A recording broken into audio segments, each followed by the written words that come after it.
বন্ধুরা, আজকে একটা নতুন গল্প নিয়ে আসলাম তোমাদের মাঝে। এটা সত্য এবং বাস্তব জীবনের ঘটনা। শেষ পর্যন্ত শোনার অনুরোধ রইল। শুনলে তোমার মধু চলে আসবে। দেরি না করে চলো শুরু করা যাক। মানুষের জীবনে এমন কিছু ঘটে যায় যা মানুষ কখনো ভুলতে পারে না। আমার জীবনেও এমন কিছু ঘটেছিল যা আমি কোনোদিনও ভুলতে পারিনি। এই ঘটনাটা ঘটেছিল আমার চোখের সামনে। এই ঘটনার সব দৃশ্য এখনো আমার চোখের সামনে ভাসে। আমি বাবা মায়ের একমাত্র সন্তান। কথাটা পুরোপুরি সত্যি নয়। সমাজের চোখে আমার আরেকটি ভাই আছে, যাকে সমাজের সবাই আমার বাবা মায়ের দ্বিতীয় সন্তান হিসেবে চেনে। কিন্তু আমি জানতাম আমার ভাইটি আরেক পুরুষের ফসল। আমার মা গৌরী সেন, যাকে আপনারা এতক্ষণে ব্যভিচারিণী ভাবছেন। কিন্তু আমার মা পুরোপুরি এরকম মহিলা ছিল না। ঘটনাটা অনেক বলার চেষ্টা করেছি, কিন্তু পারিনি। আজ থেকে 10 বছর আগেকার ঘটনা। আমার বাবা ট্রান্সফার হয়ে আসে একটি গ্রামে। আমার বাবা অমর্ত্য সেন, একজন ডাক্তার, এই গ্রামের একটি হাসপাতালে আসে। আমরাও কিছুদিন পরে সে গ্রামে আসি। আমরা বলতে আমি আর মা। গ্রামটি খুব সুন্দর ছিল। চারিদিক থুথু করছে মাঠ। কিন্তু একটা জিনিস খুব বিরক্তিকর ছিল। জায়গাটির আবহাওয়া প্রচণ্ড গরম ছিল। প্রথম দিন আসার পরেই আমার শরীর খারাপ হয়ে যায় গরমে। আমরা যে বাংলোতে থাকতাম সেখান থেকে গ্রামটি অনেক দূরে ছিল। বাবাকে রোজ গাড়ি করে নিয়ে যেত হাসপাতালে অশোক নামে একটি লোক। আমাদের বাড়িতে ঘরদোর পরিষ্কার করার জন্য একটি মহিলা থাকত। মহিলাটির নাম অর্জুনী ছিল। বেটে মোটাসোটা সেই মহিলাটি মায়ের সাথে খুব গল্প করত। মা আশেপাশের কাউকে চিনত না বলে অর্জুনের সাথে সব রকম গল্প করত। একদিন আমি তাদের কথা আড়ি পেতে শুনেছিলাম। অর্জুনী মাকে বলছে, বৌদি, একটা কথা বলবো, কিছু মনে করবে না তো? মা বলল, কি বলবি বল। অর্জুনী বলল, শুনেছি শহরের মেয়েদের অনেক ছেলে বন্ধু হয়, তা তোমার বিয়ের আগে কোনো ছেলে বন্ধু ছিল নাকি? আমার বাবাকে তো চিনিস না, আমাকে মেরেই ফেলতো। অর্জুনী বলল, সত্যি কথা বলো না, তোমার মতো এত সুন্দরীর কেউ ছিল না, মিথ্যে কেন বলতে যাব? তো কে তুমি বলছো তোমার জীবনে দাদা ছাড়া কেউ ছিল না? মা বলল, এতে অবাক হওয়ার কি হলো? অর্জুনী বলল, না এমনি। আচ্ছা, তুমি দাদাদাকে খুব ভালোবাসো না? বিয়ের 10 বছর হয়ে গেল আর ভালোবাসে না কি বলিস? অর্জুনী বলল, জানো বৌদি, এই গ্রামটা বেশি দিন কোনো ডাক্তার থাকে না। মা বলল, কেন? অর্জুনী বলল, এখানের হাসপাতালগুলোতে খুব ওষুধের চোরাকারবারি চলে। এখানকার রাজনৈতিক দলের কিছু লোক যুক্ত থাকে। মা বলল, তোমার দাদা আমাকে এসব কথা তো জানেনি? অর্জুনী বলল, সে কি বৌদি, আপনি জানেন না? এর মধ্যেই ডাক্তারবাবুর সাথে কিছু লোকের ঝামেলা হয়েছে। হাসপাতালে তারা ডাক্তারবাবুকে সাজিয়েছে। মা চুপ করে শুনছিল। এরপর আমার মনে আছে, সেদিন রাতে বাবা মায়ের মধ্যে এসব নিয়ে ঝগড়া হয়ে গেল। 23 দিন পর আমাদের বাড়িতে একজন মধ্যবয়স্ক লোক এলো। লোকটি নাকি গ্রামের খুব প্রভাবশালী লোক। আমার এখনো মনে আছে সেই দিনটার কথা। যখন লোকটি প্রথম আমাদের বাড়িতে আসে, তখন আমি বারান্দায় খেলছিলাম। বিকেলবেলা যখন একটা কালো গাড়ি এসে আমাদের বাড়ির সামনে দাঁড়ায়, গাড়ি থেকে কিছু লোককে নামতে দেখে আমি ভয়ে আমাদের ঘরে ঢুকে যাই। মা আমাকে জিজ্ঞেস করলো, কি হলো, তুই বাইরে থেকে ছুটে এলে কেন? আমি বললাম, বাইরে কারা জ্যান এসেছে। কিরকম জ্যান? গুন্ডাদের মতো দেখতে। আমি ঠিক বলেছিলাম। লোকগুলো সত্যি গুন্ডাদের মতো দেখতে ছিল। মা আমার সাথে বাইরে আসতে একটু থমকে গেল। মা তাদের বলল, আপনারা একজন। নমস্কার করে বলে উঠুন, নমস্কার বৌদি, আপনি কি ডাক্তারবাবুর স্ত্রী? মা বলল, হ্যাঁ। উনি তো এখনো হাসপাতাল থেকে আসেননি। আবার লোকটি বলে ওঠে, আমি ডাক্তারবাবুর সাথে কথা বলতে এসেছিলাম। আপনি যদি কিছু মনে না করেন, আমরা কি ডাক্তারবাবুর জন্য বাইরে অপেক্ষা করতে পারি? আমার একটা বিশেষ বিষয় নিয়ে ডাক্তারবাবুর সাথে কথা বলার ছিল। মা বলল, উনি কখন আসবেন? এতক্ষণ এখানে আপনারা অপেক্ষা করবেন? লোকটি বলল, না, আমাদের কোনো অসুবিধে নেই। মা আমাকে নিয়ে ঘরের ভেতর গেল। ঘরে গিয়ে সে হাসপাতালে ফোন করে বাবাকে লোকগুলোর ব্যাপারে বলতে লাগল। বাবার সাথে কথা বলে মা জানলা দিয়ে উঁকি মেরে লোকগুলোকে দেখতে লাগল। তারপর কি যেন একটা ভেবে আবার বাইরে গিয়ে বলল, আমি খুব দুঃখিত যে আপনাদের ভেতরে থাকতে পারছি না। আমার ঘরের ভেতরটা অগোছালো হয়ে আছে। আবার সেই লোকটা উত্তর দিল, না না, আপনি এসব নিয়ে চিন্তা করবেন না, আমরা বাইরে বেশ ভালো আছি। দেখে মনে হচ্ছিল এই লোকটাই কথা বলতে পারে। বাকি লোকগুলো অদ্ভুত চোখে যেন আমার দিকে তাকিয়ে আছে। দেখে মনে হচ্ছিল তাদের কাছে আমার যেন দুর্লভ কোনো বস্তু। মা ভেতরে চলে এলো। কিছুক্ষণ পরে বাবা গাড়ি করে ফিরল। বাইরে থেকে শুনতে পেলাম বাবা বলছে, আরে রাজা সাহেব, আপনি এখানে? বাইরে দাঁড়িয়ে আছেন? লোকটি ঠাট্টা করে বলল, আরে আপনার স্ত্রী তো আমাদের ভয়ে ঘরে ঢুকতে দিল না। বাবা বলল, আপনি আসুন, আমার দোষ, আমার ওকে জিজ্ঞেস করা উচিত ছিল কে আসছে। এরপর বাবা লোকটিকে নিয়ে ঘরে ঢুকল, মাকে লোকটির সাথে ভালোভাবে আলাপ করল, আমাকেও লোকটির সামনে নিয়ে গিয়ে নিজের ছেলে হুকে জিজ্ঞেস করা উচিত ছিল কে আসছে। এরপর বাবা লোকটিকে নিয়ে ঘরে ঢুকল, মাকে লোকটির সাথে ভালোভাবে আলাপ করল, আমাকেও লোকটির সামনে নিয়ে গিয়ে নিজের ছেলে হিসেবে পরিচয় দিল। লোকটিকে এবার আমি ভালোভাবে দেখলাম, বেশ দুঃখিত চেহারা। লোকটি বলল, আপনার বউ ছেলে সবাই খুব সুন্দর দেখতে, আপনার ভাগ্য দেখে খুব হিংসে হচ্ছে। বাবা বলল, তো আপনি আশা করি আমার সাথে হাসপাতালের সবে কারণে জিনিসপত্র ব্যাপার নিয়ে কথা বলতে আসেননি? রাজা সাহেব বলল, কি আর বলবো ডাক্তারবাবু, আমার হয়েছে ঝামেলা। সামনে ভোট আসছে, আর এদিকে এই গুন্ডাদের উপদ্রবে আগামী 6 মাসে 2 জন ডাক্তার পালিয়েছে। বাবা বলল, আপনারই তো দলের লোক রাজা সাহেব। মায়ের দিকে তাকিয়ে বলল, আপনার স্বামী কি? আমি আর বোঝাতে পারলাম না। বাবা মাকে বলল, গৌরিতা, আমার আর রাজা সাহেবের জন্য একটু চা বানিয়ে দাও না। মা অনিচ্ছা সত্ত্বেও তাকে রান্নাঘরে যেতে হলো। বাবা এবার রাজা সাহেব বলল, আপনার মধ্যে কোনো রকম জড়িত না থাকলেও আমার পক্ষে সম্ভব হচ্ছে না। বাবা আর রাজা সাহেব অনেকক্ষণ ধরে নিজেদের মধ্যে কথা বলে চলছিল, আমি আর তাদের কথা কান দিচ্ছিলাম না। কিছুক্ষণের মধ্যে মা চা নিয়ে ঘরে ঢুকল। মায়ের হাতের চা খেয়ে রাজা সাহেব খুব পছন্দ করল। সে চলে যাওয়ার সময় বলল, বৌদি, পরের বারও কিন্তু এলে আর কিন্তু ঘর অগোছালো থাকার অজুহাত দেবেন না। মা মুচকি হেসে বলল, এবার অন্য কোনো অজুহাত দেব। আসতে আমাদের বাড়িতে রাজা সাহেবের আসা যাওয়া বাড়তে লাগলো। একদিন রাতে শোবার সময় বা চুল আঁচড়াতে আঁচড়াতে বলল, শুনলাম তুমি নাকি হেড অফিসে কয়েকজনের নামে নালিশ করছো, তুমি জানো ওরা কারা? বাবার চোখে মায়ের দিকে তাকিয়ে বলল, তুমি জানলে কোথা থেকে? মা বলল, সকালে রাজা সাহেব বাড়িতে এসেছিল, ওনার কাছ থেকে। বাবা বলল, লোকটা যখন দেখছে আমি ওর কোনো কথা শুনছি না, এখন তোমার কান ভাঙছে। মা এবার একটু রেগে গিয়ে বাবার কথার উত্তর দিলে, অদ্ভুত, লোকটার কি আসা যায়? আমাকে জানিয়ে যা করছে আমাদের পরিবারের ভালোর জন্য করছে। বাবা বলল, আমার পরিবারের ভালো ব্যাপারটা নিয়ে বাইরের কোনো লোক মাথা না ঘামানোই ভালো। সেদিন রাতে মা কিছু বলল না, কিন্তু পরের দিন মা বাবার মধ্যে খুব ঝগড়া হলো। এসব নিয়ে মা শেষ পর্যন্ত কাঁদতে শুরু করে দিল। বাবা মাকে বোঝালো, দেখ গৌরিতা, তুমি ভয় পেয়ে না, আমার কোনো ক্ষতি হবে না। রাজা সাহেব ভয় পেয়েছে, ও তোমাকে ব্যবহার করছে, যাতে আমি ওদের ওপর থেকে অভিযোগ তুলে নেই। এরপর নিজেদের মধ্যে কিছুটা মিটমাট হবার পর বাবা হাসপাতালে চলে গেল। সেই রাতে যা অনিবার্য ছিল তাই হলো। রাতে মা খুব চিন্তায় ছিল, বাবার আসতে বাকি দিনের তুলনায় অনেক দেরি হচ্ছিল। এমন সময় আমাদের বাড়ির সামনে রাজা সাহেবের গাড়ি এসে দাঁড়ালো। গাড়ি থেকে রাজা সাহেব নামতেই মা বুঝতে পারেন কিছু একটা অঘটন ঘটেছে। মা বলল, রাজা সাহেব আপনি? রাজা সাহেব বলল, গৌরিতা, একটা খারাপ খবর আছে। মা রাজা সাহেবের কাছে ছুটে এলো, কি হয়েছে? মায়ের সারা শরীর কাঁপছে। রাজা সাহেব বলল, তোমাকে কতবারও বুঝিয়েছি, ওকে বোঝাও। মা কাঁদো কাঁদো অবস্থায় বলল, কি হয়েছে তাড়াতাড়ি বলুন।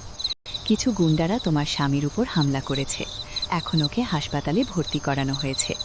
মা প্রায় পড়ে যাচ্ছিল, কিন্তু রাজা সাহেব মাকে জড়িয়ে ধরল, তার 2 হাত দিয়ে মায়ের বাহুখানা আগলে ধরল এবং মাকে কাছে টেনে নিয়ে মায়ের চোয়াল নিজের মুখের কাছে নিয়ে এসে বলল, গৌরিতা, চলো এক্ষুনি তোমাকে হাসপাতালে নিয়ে যাই। আমরা রাজা সাহেবের গাড়িতে উঠলাম। সারা রাস্তায় মায়ের পিঠে হাত বোলাতে বোলাতে মাকে সান্ত্বনা দিচ্ছিল। রাজা সাহেব হাসপাতালে পৌঁছে আমাকে নিচে রেখে রাজা সাহেব বাবাকে দেখতে গেল উপরের রুমে। আমি চুপচাপ বসেছিলাম। হঠাৎ দেখলাম সিঁড়ি দিয়ে রাজা সাহেবকে নামতে। আমাকে আর চোখে দেখে পাশ কাটিয়ে এসে বাইরে বেরিয়ে যায়। আমিও কি ভেবে লোকটার পিছন পিছন যাই। রাজা সাহেবকে দেখলাম একটা বাইরের লোকের সামনে দাঁড়িয়ে কথা বলছে। দ্বিতীয় লোকটি বলল, আজ তো আপনি মনে হচ্ছে একেবারে তুই ফাঁকি দিবি। রাজা সাহেব বলল, আগে তুই বল, অসত্য ঠিকঠাক কাজ করবে কিনা। দ্বিতীয় লোকটি বলল, আলবাত কাজ করবে, একটু জলে মেশালে দেখবেন কেমন করে আপনার বাঁশুরির সুরে তাল মিলিয়ে মিলিয়ে নাচবে। রাজা সাহেব বলল, পুরোটা দিলে কি হবে, সারা রাত টানতে পারবে?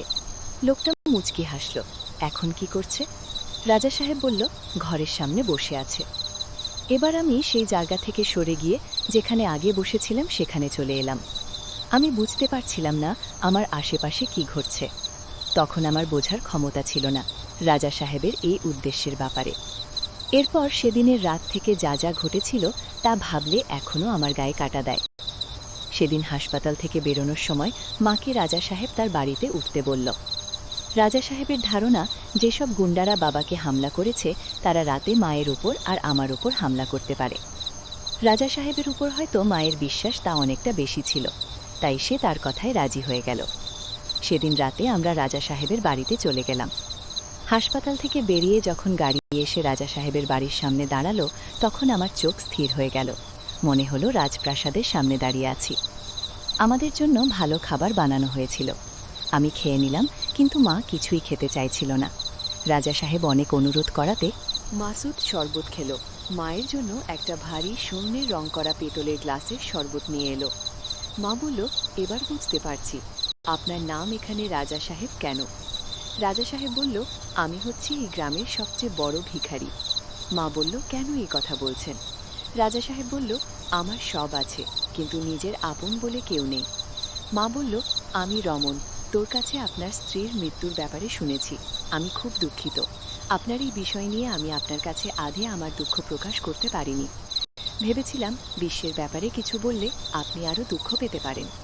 রাজা সাহেব বলল, আমি তো আর ডাক্তারবাবুর মতো ভাগ্যবান নই যে আপনার মতো সুন্দর বউ আরেকটা পাব।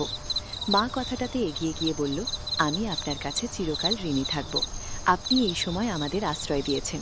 কিন্তু রাজা সাহেব, এরকমভাবে তো আপনার এখানে থাকা যাবে না। যান, তাকে কি সত্যিই হাসপাতালে রাখতে হবে? আমি ওকে গ্রামের বাইরে নিয়ে যেতে পারি না। রাজা সাহেব বলল, আপনি তো শুনলেন হাসপাতালের সামনে কি বলল। উনিও তো ডাক্তার, হয়তো আপনার স্বামী জুনিয়র। মা বলল, এখানে ৪৫ দিন থাকতে বলছে। আমার তো খুব ভয় হচ্ছে ওরা যদি আবার হাসপাতালে। রাজা সাহেব বলল, গৌরিতা, তুমি তো দেখলে তোমার পাতি সংরক্ষণের জন্য আমার লোকেরা হাসপাতালে সারাক্ষণ ঘুরে বেড়াচ্ছে। তারপর কনস্টেবল যাদব খুঁজছে ওই শয়তানগুলোকে। সেদিন রাতে আমাদের উপরের একটা ঘরে শোবার ব্যবস্থা করা হলো। আমি শুয়ে পড়লাম। মা আমার পাশে এসে শোলো।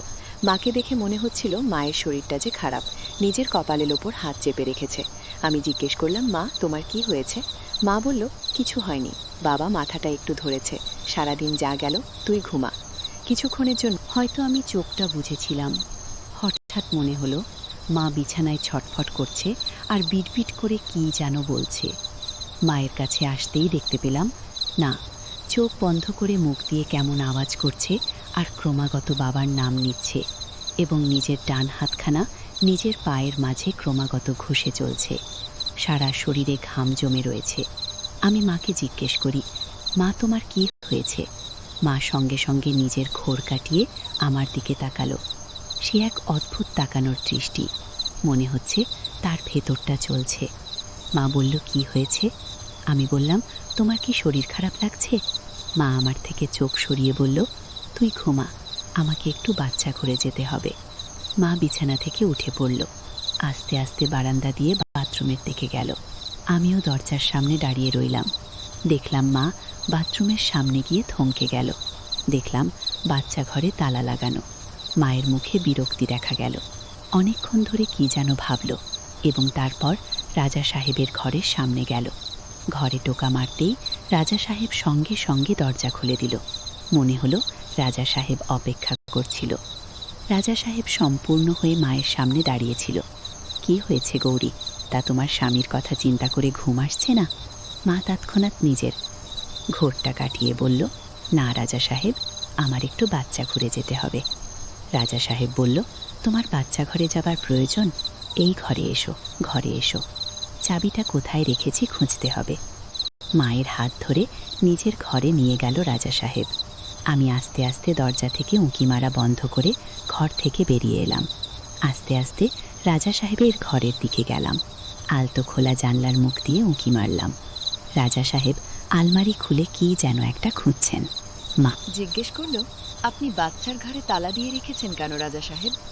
মায়ের দিকে তাকিয়ে বলল, মাঝে মধ্যে বাচ্চার ঘরে বন্য বিড়াল ঢুকে পড়ে, সাপ ঢুকে পড়ে, তাই জানলাটা আর দরজাটা আটকানো থাকে। এরপর মায়ের কাঁধে হাত রেখে বলল, তোমার শরীর ঠিক আছে? তুমি এত ঘামছে কেন? মা এবার রাজা সাহেবের হাতখানা সরিয়ে বলল, আমাকে আমার ঘরে যেতে হবে। রাজা সাহেব, আমার ছেলে ঘরে একা শুয়ে আছে, আমাকে না দেখতে পেলে ভয় পাবে। মা কেমন যেন একটা অস্বস্তি বোধ করছে। রাজা সাহেবের সামনে ভালোভাবে জানলার কাছে মুখ বাড়াতেই বুঝতে পারলাম কারণটা রাজা সাহেবের অদ্ভুত রকম তাবু হয়ে আছে। রাজা সাহেব মায়ের কাছে এগিয়ে এসে বলল, কি হলো? আমাকে ভয় করছে গৌরী? তা আমার শরীরটা ভালো নেই রাজা সাহেব। মা মুখ ফেরিয়ে দরজার দিকে ঘুরতে যাচ্ছিল। এমন সময় রাজা সাহেব পিছন থেকে ধরো দেয়ালের সাথে। মা কিছুক্ষণ রাজা সাহেবের বাহুবন্ধনে ছোট স্কুল কিছুক্ষণের জন্য, তারপর কাঁদতে লাগলো। রাজা সাহেব আমাকে বলল, আমি জানি তোর কি হয়েছে। আজ রাতে তোর স্বামীর দরকার ছিল, কিন্তু আজ তোকে পরিপূর্ণ কে করবে সেটাই তো বুঝতে পারছি না। তোর চোখে ভেসে আছে নিঃসঙ্গতার ছাপ। মা ফুপিয়ে ফুপিয়ে কাঁদছিল, কিছু বলছিল না। নিজেকে এরকমভাবে আটকে রেখে কি লাভ? শুধু ভাবছে একটি রাত তোমার পা ফসকে গেছে, কাল কেউ জানতে পারবে না আমাদের সম্পর্কের ব্যাপারে। রাজা সাহেব বলল। মাকে এবার নিজের দিকে ঘোরালো। রাজা সাহেব মাথা নিচু করে ফুপিয়ে ফুপিয়ে তখনও কাঁদছিল। মায়ের আঁচলখানা 2 হাত দিয়ে চেপে ধরে বলল, এত লজ্জা কিসের? এক মুহূর্তের জন্য সমাজের কথা ভুলে যাও, ভুলে যাও তোমার স্বামীর কথা। দেখবে আজ রাত তোমার জীবনের সবচেয়ে বড় স্মরণীয় রাত হবে। মা মুখ ঘোরানোর চেষ্টা করল, কিন্তু রাজা সাহেব মায়ের মুখখানা সরাতে দিল না। রাজা সাহেব মায়ের মুখের কাছে নিজের মুখখানা নিয়ে বলল, তুমি আজ রাজি হও বা না হও, আমাকে তুমি আটকাতে পারবে না। মায়ের কষ্ট দেখে আমি আর থাকতে পারলাম না। মুহূর্তের মধ্যে মায়ের সারা শরীর কেঁপে উঠল। মা হাউমাউ করে কেঁদে উঠল। আমি আর দেখতে পারলাম না, সরে গেলাম জানলা থেকে। আমার মাথা কাজ করছিল না, খুব ভয় পেয়েছিলাম। একটু কেঁদে ফেললাম। নিজের মাকে একজন ব্যথা দিচ্ছে, আর কিছু করতে পারছিলাম না ভেবে রাগে কান্নাটা এসেছিল। আমি সেখানে থাকতে পারলাম না, নিজের ঘরে চলে গেলাম। ঘরের দরজা বন্ধ করতেই মায়ের গলার আওয়াজ কানে আসছিল না, কিন্তু বিছানায় শুতেও পারলাম না। আমার মা কি করছে? রাজা সাহেব এত ব্যথা পেল কেন? মা রাজা সাহেব মাকে কিভাবে মারছে? এইসব প্রশ্ন আমার মাথায় ঘুরতে লাগলো। আমি আর ঘরে বসে থাকতে পারলাম না। প্রশ্নের উত্তর খুঁজতে আবার সেই ঘরের দিকে গেলাম। আমি আস্তে আস্তে সেই ঘরের কাছে গেলাম। এবার মায়ের কান্নার আওয়াজ শুনতে পারছিলাম না। জানলা দিয়ে উঁকি মারতেই দেখতে পেলাম না একই রকমভাবে আছে। রাজা সাহেব বলল, গৌরীতা, আমি তোমার মাথায় সিঁদুর পরাতে চাই। মা বলল, সিঁদুর? সেটা কোথায় পাবো? রাজা সাহেব বলল, আমার কাছে আছে। রাজা সাহেব আর চোখে মাকে নজর রাখছিল, যাতে মা এই সুযোগে পালানোর চেষ্টা না করে। কিন্তু মা উঠল, বরং সে উঠে বসল এবং রাজা সাহেবের দিকে তাকিয়ে রইল। রাজা সাহেব আলমারির ওপর থেকে একটা কৌটো বার করল আর মায়ের কাছে এগিয়ে গেল। রাজা সাহেব কাছে আসতেই মা নিজের মুখখানা তুলল।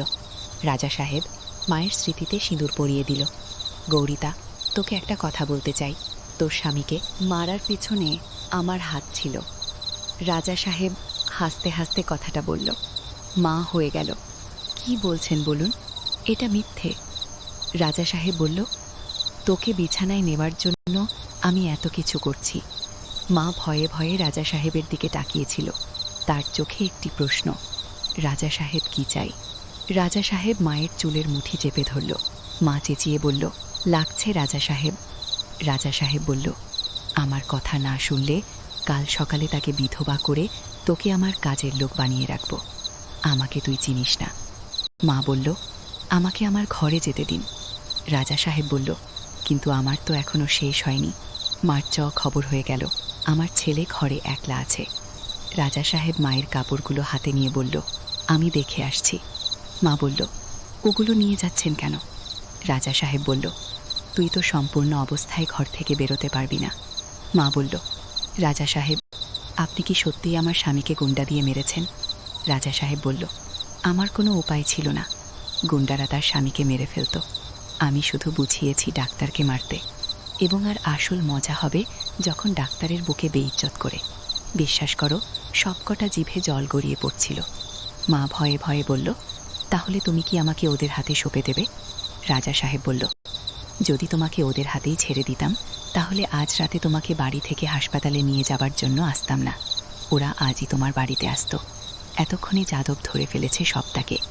আসলে তোমার মতো সুন্দরীকে 10 জনের সাথে ভাগ করা যায় না বলে সে দরজার কাছে এলো। আমি দৌড়ে আমার ঘরে চলে গেলাম।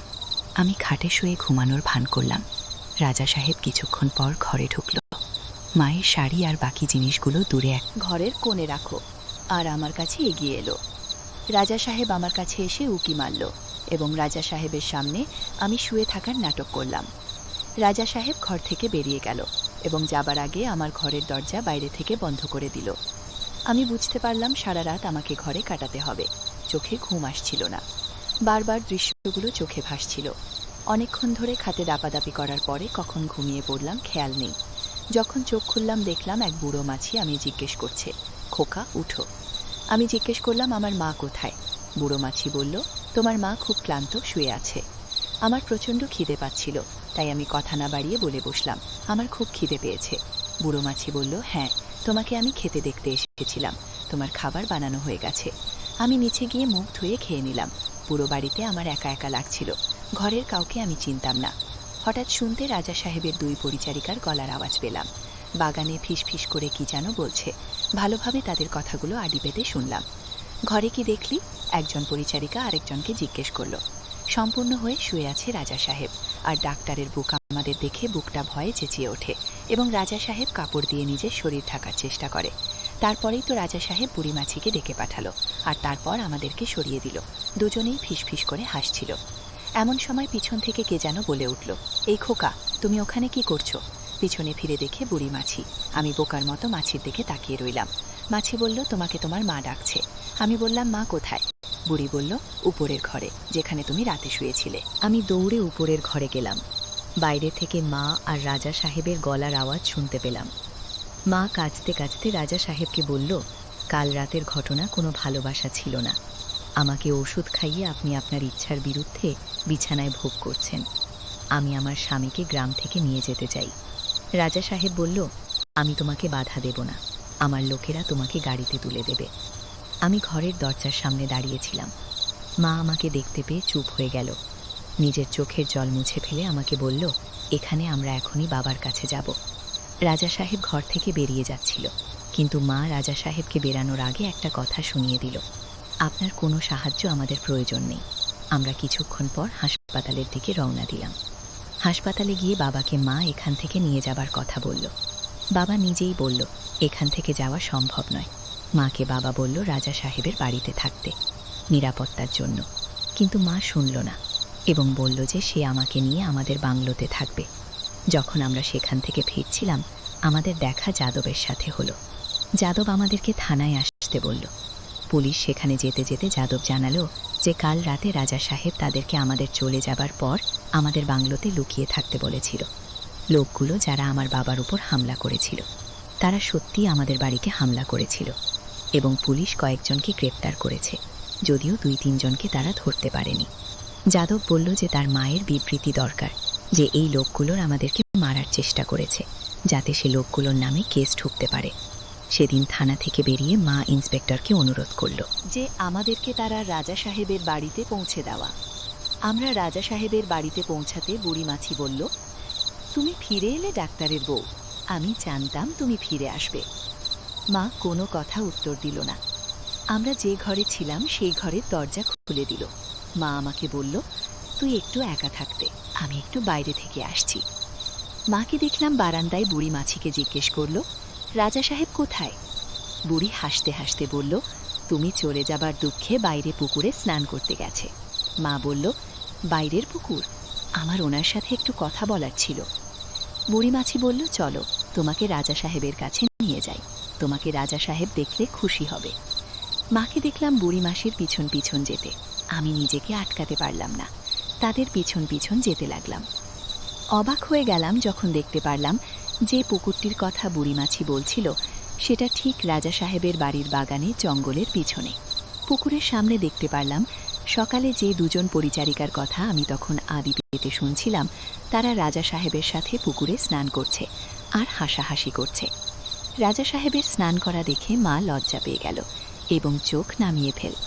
বুড়ি মাসি ঠোঁট বেঁকিয়ে বলল, ওরে লাজুক মেয়ে, যা, লজ্জা না পেয়ে রাজা সাহেবের কাছে যা, একসাথে স্নান কর আর দুটোকে বল করে আসতে, ঘরে অনেক কাজ আছে। বুড়ি মাসি মাকে ধাক্কা দিয়ে বলল, যা, এত ভাবছিস কি, আমি চললাম, আমার অনেক কাজ আছে। মা কিছুক্ষণ দাঁড়িয়ে থেকে জঙ্গলের গাছের ফাঁক দিয়ে রাজা সাহেব আর 2 পরিচারিকা স্নান করা আর রাজা সাহেবকে স্নান করানোর দৃশ্য দেখছিল। তারপর মা পুকুর ধারে এসে দাঁড়ালো। রাজা সাহেব মাকে এবার দেখতে পান।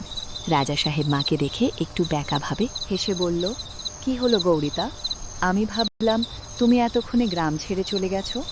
মা বলল, আপনি জানতেন আমি গ্রাম ছেড়ে এখন যেতে পারবো না। রাজা সাহেব বলল, এখানে এসেছো কেন? মা নিজের চুলের খোপা বানাতে বানাতে বলল, আর অন্য কোনো জায়গায় নিজের ছেলেকে নিয়ে একা থাকার সাহস হলো না।